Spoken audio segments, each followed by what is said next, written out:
লাষ্টত জাৰ্মানীত আছিলে কিন্তু মই ভাবোঁ যে প্ৰিপেৰেশ্যনটো আমাৰ 4 বছৰৰ যোনটো পিৰিয়ড থাকে সেইটো কাৰণে এটা 4 বছৰ দিয়া হয় সেই 4 বছৰ পিৰিয়ডটোতে আমি ষ্টেপ বাই ষ্টেপ আগবাঢ়ি যাওঁ আৰু অলিম্পিকৰ কাৰণে একেবাৰে নিজৰ লাষ্ট পাৰফৰ্মেঞ্চটো দিওঁ যিহেতু এতিয়া বেলেগ একোতো মই ধৰিব পৰা নাই চাগে আমাৰ প্ৰিপেৰেশ্যনতে কিবা এনেকুৱা আছিলে যাৰ কাৰণে চাগে মই অলপৰ কাৰণেই থাকি গ'লোঁ যেহেতু মই যদি এই ফাইটখন ওলাব পাৰিলোঁ হয় নিশ্চয় মই চাগে চেম্পিয়ন হৈ আহিব পাৰিলোঁ হয় কাৰণ তেওঁ গ'ল্ড মেডেল পালে যেতিয়া মই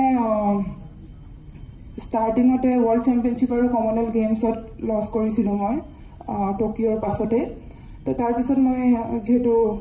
নিজকে একেবাৰে লাগি পৰিছিলোঁ যে নহয় মানে মই যিহেতু ৱেইট চেঞ্জ কৰি আছিলোঁ সেইটো টাইমত ৱেইট চেঞ্জৰ কাৰণেও বহুতখিনি প্ৰব্লেম আহিছিলে মোৰ তাৰ বাবেও পাৰফৰ্মেঞ্চ অহা নাছিলে তাৰপিছত যেনেদৰে প্ৰিপেৰেশ্যন কৰিছিলোঁ আমাৰ পাৰফৰ্মেঞ্চ আহিছিলোঁ মোৰ world championship Asian championship Asian গেমছলৈকে ভাল পাৰফৰ্মেঞ্চ আহিলে তাৰ পৰা আমি মণ্টেনিগ্ৰত ট্ৰেইনিং কৰিব গৈছিলোঁ যিহেতু ইণ্টাৰনেশ্যনেল হয় নিশ্চয় মই ইঞ্জুৰিৰ কাৰণেও দুটামান কম্পিটিশ্যন মোৰ মিছ হ'ব লগা হৈছিলে যিহেতু ইঞ্জুৰিৰ কথাখিনিও আমি ক'ব নোৱাৰোঁ সেইটো টাইমত ইঞ্জুৰিৰ পৰা ৰিকভাৰ কৰাৰ পিছত মোৰ লাষ্ট 2 মাহৰ আগত হিপ ইঞ্জুৰি হৈ গৈছিলে তাৰপিছত ৰিকভাৰ হৈ গৈছিলোঁ মই অলিম্পিকৰ 45টো মানে 2 মাহৰ আগতেই ৰিকভাৰ হৈ গৈছিলোঁ সেই 2 মাহটো যিহেতু আমি জাৰ্মানীত ট্ৰেইনিং কৰিছিলোঁ কম্পিটিশ্যন মই ভাবোঁ মোৰ কম্পিটিশ্যন বাকী প্লেয়াৰখিনিয়ে কম্পিটিশ্যন পাইছিলে মোৰ এটা কম্পিটিশ্যন এক্সপিৰিয়েঞ্চটো অকণমান কমি গৈছিলে এছিয়ান গেমছৰ পিছৰ পৰা মই যিহেতু এটাই কম্পিটিশ্যন খেলিব পাইছিলোঁ তো সেই এটা কম্পিটিশ্যনতে মই ভাবোঁ চাগে সেই যোনটো মোৰ কম্পিটিশ্যনৰ যোনটো এনভাইৰনমেণ্টৰ লগত লগ কৰিবৰ কাৰণে অকণমান প্ৰব্লেম হ'ব পাৰে কিন্তু মই নিজে বহুত কনফিডেণ্ট আছিলোঁ যে যিহেতু অলিম্পিকত মই ভাল কৰিব পাৰিম আৰু লাষ্ট যোনটো কম্পিটিশ্যনত মই তাইৰ লগত খেলিছিলোঁ মোৰ বহুতেই ভাল মানে মোৰ এক্সপিৰিয়েঞ্চ আছিলে যিহেতু মই যেনেদৰে বিচাৰিছিলোঁ তেনেদৰে খেলিব পাৰিছিলোঁ এনেদৰে প্লেন লৈ পিনি মই লাষ্ট কোৱাৰ্টাৰ ফাইনেলখন খেলিছিলোঁ আৰু যোনটো প্ৰথম ফাইটটো আছিলে যিটো নৰৱেৰ লগত আছিলে মোৰ নৰৱেৰ লগত যিটো মই কনফিডেণ্ট আছিলোঁ হ'লেও অলপ আছিলেও যে যিহেতু তাইৰ লগত মই আগতে খেলা নাছিলোঁ ফাৰ্ষ্ট বাউটখনতকৈ মই ছেকেণ্ড বাউটখনত বেছি কনফিডেণ্ট আছিলোঁ যিহেতু তাইৰ লগত মই বহুতবাৰ খেলিছোঁ আৰু এক্সপিৰিয়েঞ্চ হৈ গৈছিলে মোৰ কিন্তু সেই লাষ্টত মই ভাবিলোঁ বাউটখনৰ ভিতৰত অলপ ক্লিনচিং হৈছিলে মোক কোচে ইমানটো কৈছিলে যে ক্লিনচিঙৰ সময়ত মই যিহেতু বডিটো ৰিলেক্স কৰিব লাগে আৰু বেছি যাতে যিহেতু মই ক্লিনচৰ কাৰণে এছিয়ান গেমছত আৰু এটা লাষ্ট কম্পিটিশ্যনত মই ডিছকুৱালিফাই হৈছিলোঁ ক্লিনচৰ কাৰণে তো মই এইটো কম্পিটিশ্যনত মই সেইটোক লৈ পিনি উইক পইণ্ট যাতে মোৰ নহয় সেইটোৰ ওপৰত মই কাম কৰিছিলোঁ আৰু ক্লিনচৰ টাইমত আপোনালোকে যদি ফাইটটো চাইছে তেনেহ'লে দেখিব যে মই একো ৰিয়েক্ট কৰা নাছিলোঁ তাই বাৰে বাৰে আহি ক্লিনচ কৰিব আহিছিলে ধৰিছিলে মোক তো সেইটো টাইমত মই যিহেতু ৰিলেক্স থাকিছিলোঁ আৰু মই বহুত ৰিলেক্সেই খেলিছিলোঁ মাইণ্ডটো বহুত ফ্ৰীয়ে আছিলে মোৰ এনেদৰে বহুত বেছি ষ্ট্ৰেছতো নাছিলোঁ মই যিমান মোৰ মানে 100% দিছিলোঁ আৰু মই ফাইটখনত দিবও পাৰিছিলোঁ 100% সেই চাগে দিনটোৱে তাই আছিলে এতিয়াতো আৰু সেনেদৰে একচেপ্ট কৰিব লাগিব আৰু জিমলৈ যাওঁতে যেতিয়া দেখোঁ তেতিয়া দেখোঁ মেক্সিমাম ল'ৰাই স্কুটাৰৰ পিছফালে মস্ত এটা বেগ লৈ পেলাই এনেকৈ বেগখন ওলাই আছে চব হয় আমাৰ এই নেহৰু ষ্টেডিয়ামত আজিকালি কম যায় আমাৰ দিছপুৰৰ সেইখিনিলৈকে যায় কিন্তু আমি আজিলৈকে আমি কেইটা ৰঞ্জী ট্ৰফি জিকিছোঁ আজিলৈকে আমিতো জিকিব পৰা নাই দ্য এমাউণ্ট অফ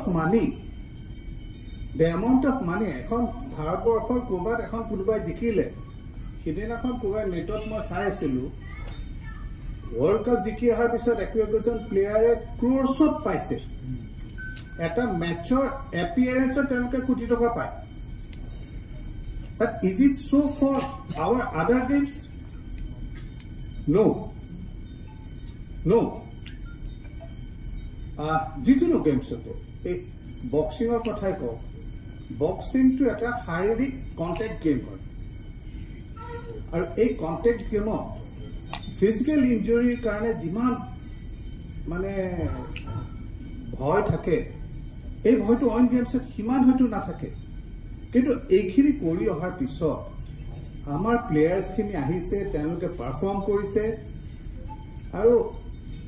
তেওঁলোকে যে পাৰফৰ্ম কৰিব পাৰিছে সেইকাৰণে আমি তেখেতসকলৰ ওচৰত কৃতজ্ঞ as a general public of Assam and India. We really appreciate their efforts. যিখিনি কষ্ট কৰে মই আগতে সন্ধিয়া 6টা বজাত সাইড দৌৰিব যাওঁ সেই 6টা বজাত দৌৰিব যাওঁতে 6টা বজাত তেওঁলোকৰ হেইটো শেষ হয় ট্ৰেইনিংখিনি কিন্তু সেই ট্ৰেইনিংখিনি শেষ হোৱাৰ সময়ত যিখিনি দেখা পাওঁ যে এই সৰু সৰু ল'ৰা ছোৱালীবিলাকে মাক দেউতাক নাই হোষ্টেলত আহি আছে কিন্তু তেওঁলোকৰ কোচেছ বিলাকে হওক বা তেওঁলোকৰ যিখিনি ৱাৰ্ডেন বুলি কয় পায় সেই হোষ্টেলছৰ ৱাৰ্ডেন বিলাকে যিভাৱে তেওঁলোকৰ চোৱা মেলা কৰিছে এই যিটো ব্যৱস্থাটো কোনো ব্যৱস্থা পাৰফেক্ট নহয় কিন্তু এই ব্যৱস্থাটোৱে কিন্তু আমাক ৰিজাল্টছ দিছে অলপ হ'লেও বিয়ণ্ড অলিম্পিক স্পৰ্টছ অলিম্পিক ডিচিপ্লিনছ আমি গৈ আছোঁ আমি চেছক যথেষ্টখিনি আমি সুবিধা দিব বিচাৰিছোঁ খেল মহাৰণৰ কথা সকলোৱে জানে আমাৰ ছেকেণ্ড এডিশ্যন অফ খেল মহাৰণ 1 নৱেম্বৰৰ পৰা ষ্টাৰ্ট হ'ব আৰু এইবাৰ আমি খোখোটো বাদ দি পেলাই আমি চেছ আমি ছুইমিং আৰু আমি ৰোড